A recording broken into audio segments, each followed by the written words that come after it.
We think we know Rome. We know the emperors, the Colosseum, the legions. But the story you haven't been told is about the sheer, mind-boggling scale of the fortune they left behind. We're talking about gold, jewels, and artifacts worth so much it would make up the GDP of entire modern nations.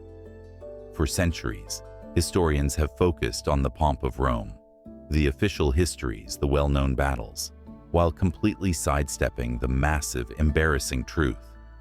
Rome lost nearly everything. This isn't just about a few pots of coins buried in a field. This is the $1 trillion question. Why is the sheer volume of lost Roman wealth rarely discussed in history books? Because to admit the loss is to admit chaos, corruption, and massive systemic failure. Today, we're cutting through the comfortable historical narrative. We're going to dive into the 3 specific, legendary treasures that are still out there, sitting in the deep ocean and buried under ancient forts.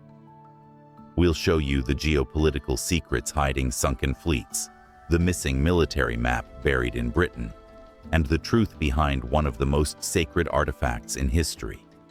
This isn't archaeology. It's a treasure hunt with global consequences. Stick around, because we're about to reveal what historians won't tell you about lost Roman gold. To understand the loss, we have to appreciate the wealth. Imagine the Roman Empire as the biggest vacuum cleaner the ancient world had ever seen. For over 500 years, Rome funneled the wealth of the Mediterranean back to its capital. This wasn't just gold from mines. It was tribute from conquered nations, massive taxation from every province, from the wheat fields of Egypt to the tin mines of Britain, and the constant flow of plunder. At its height, historians estimate Rome controlled wealth equivalent to owning a literal mountain of silver, perhaps over 300,000 tons. This staggering amount of gold and silver flowed into state treasuries, temples, and private villas. But here's the crucial part. Money moves. It didn't just sit in one place.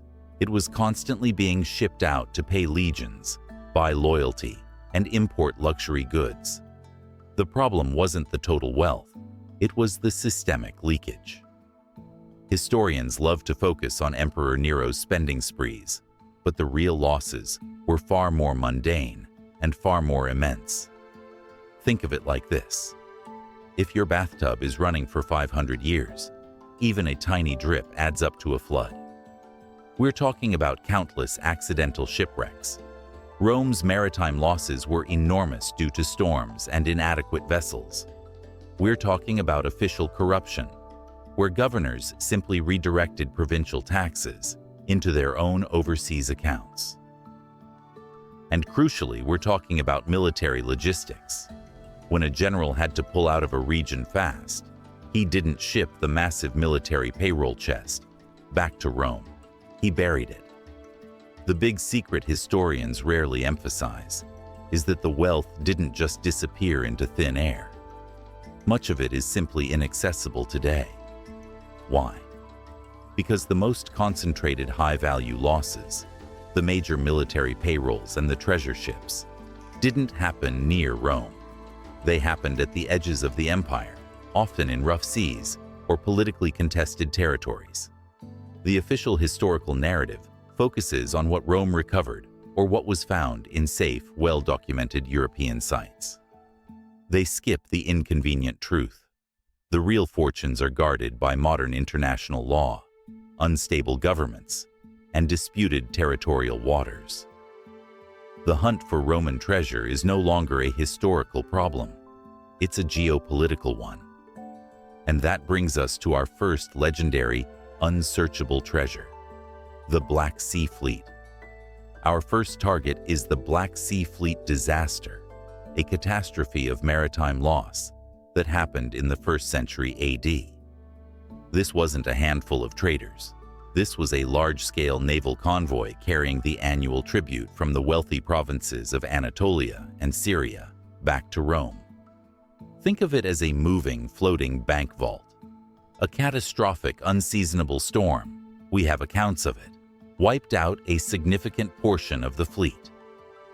What sank wasn't just lead and amphorae.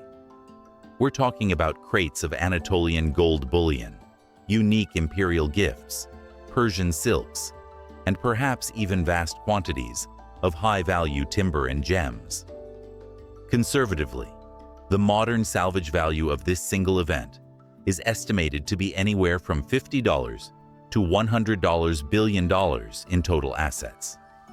This is one of the single biggest accidental losses in Roman history. Now for the secret. The exact area where this massive loss occurred is not some mysterious, unknown patch of ocean. A few intelligence agencies and deep-sea research institutions know roughly where the wreck site is.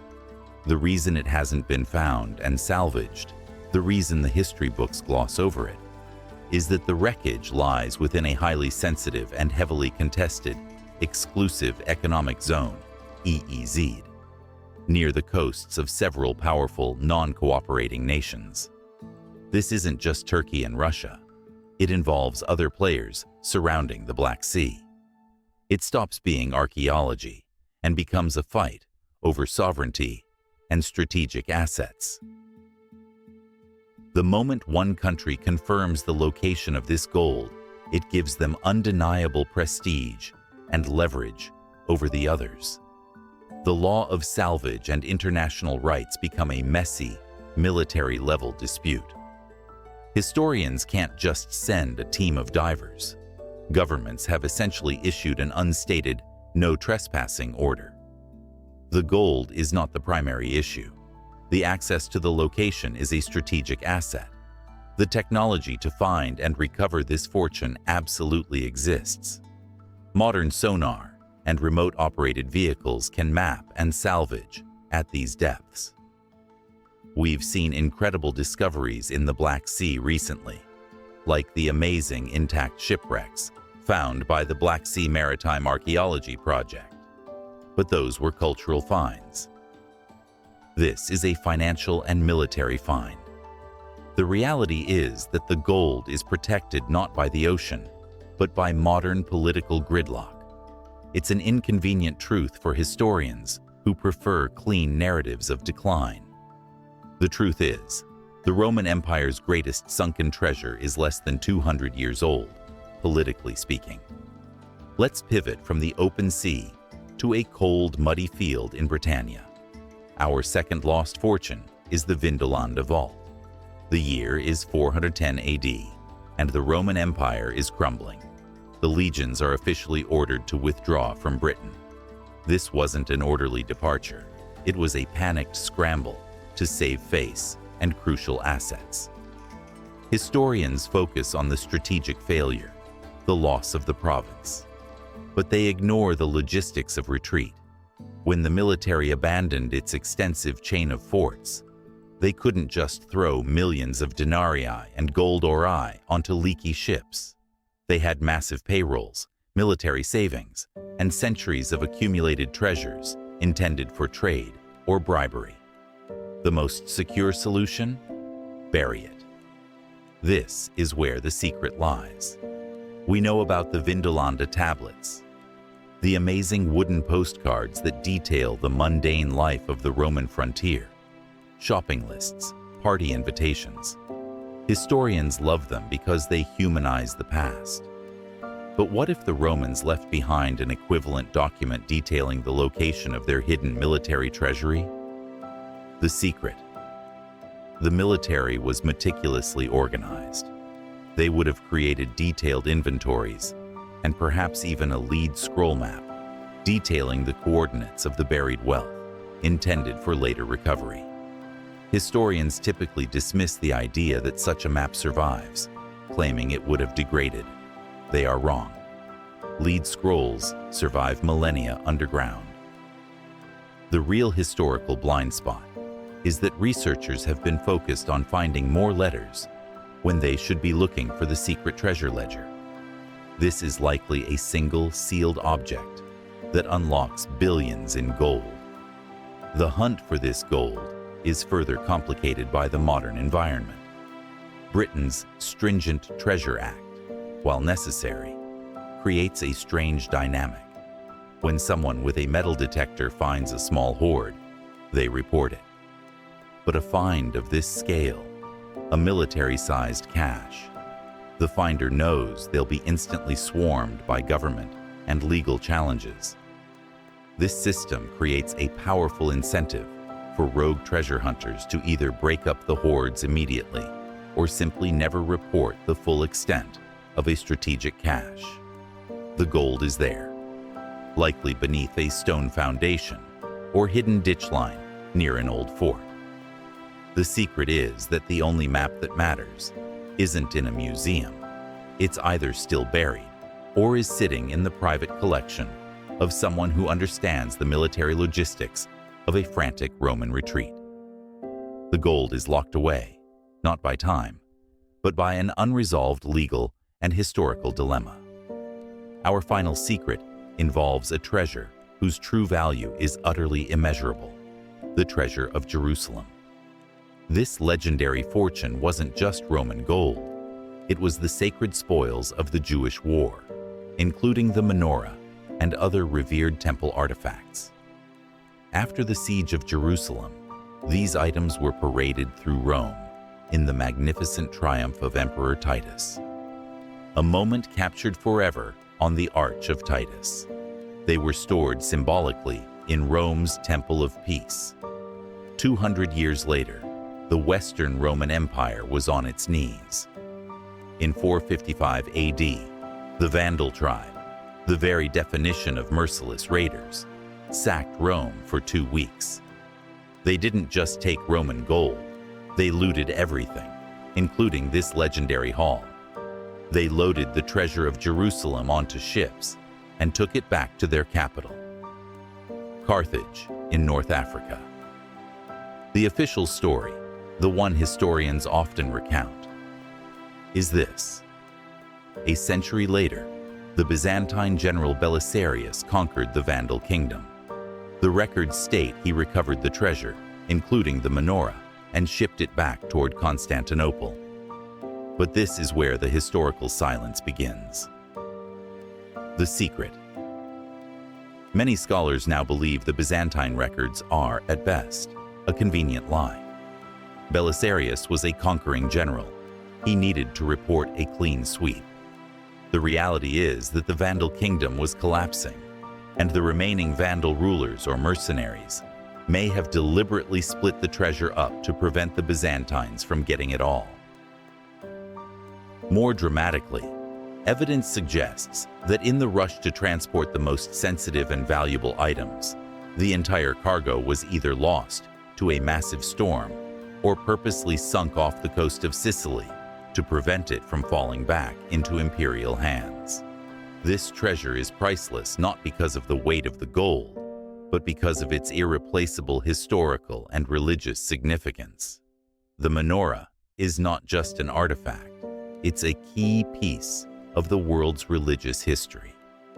This is the ultimate historical silence, because admitting that the sacred treasure of Jerusalem is lost at sea, rather than safely recovered by a subsequent empire, is an inconvenient truth that destabilizes comfortable narratives of control and historical continuity. The real secret historians won't tell you.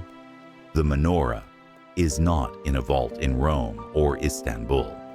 It's likely under 2,500 years of sand and silt, waiting for a deep-sea search to uncover one of history's greatest and most sensitive losses. So there you have it. The real lost treasure of Rome isn't some obscure footnote. It's a $1 trillion question that reveals the gap between what we're taught and what historians privately know. The truth is that this wealth isn't merely lost. It is 1. Guarded by geopolitics, the Black Sea Fleet. 2. Locked by a missing military map, the Vindolanda Vault. 3. Hidden by historical deception, the Vandal Hoard. The vast scale of the lost Roman economy, its logistics and its final chaotic moments, are still waiting to be recovered. The gold is just the starting point. The real treasure is the historical knowledge locked inside these places, the artifacts that could truly rewrite the history of the ancient world. The secrets aren't being hidden from us. They've just been buried by centuries of convenient, politically acceptable narratives. We've covered 3 legendary fortunes: the Black Sea Fleet, the Vindolanda Vault, and the Vandal Hoard. Out of these 3, which one do you think is the most likely to be discovered in our lifetime? Is it the one protected by the sea, the one hidden by land, or the one shrouded in historical lies? Let me know which treasure you're hunting for in the comments below. If you enjoyed peeling back the layers of history to find these incredible secrets, please smash that like button. It helps this channel expose more hidden truths. And if you want to keep exploring the deep corners of the ancient world, make sure to subscribe and hit the notification bell.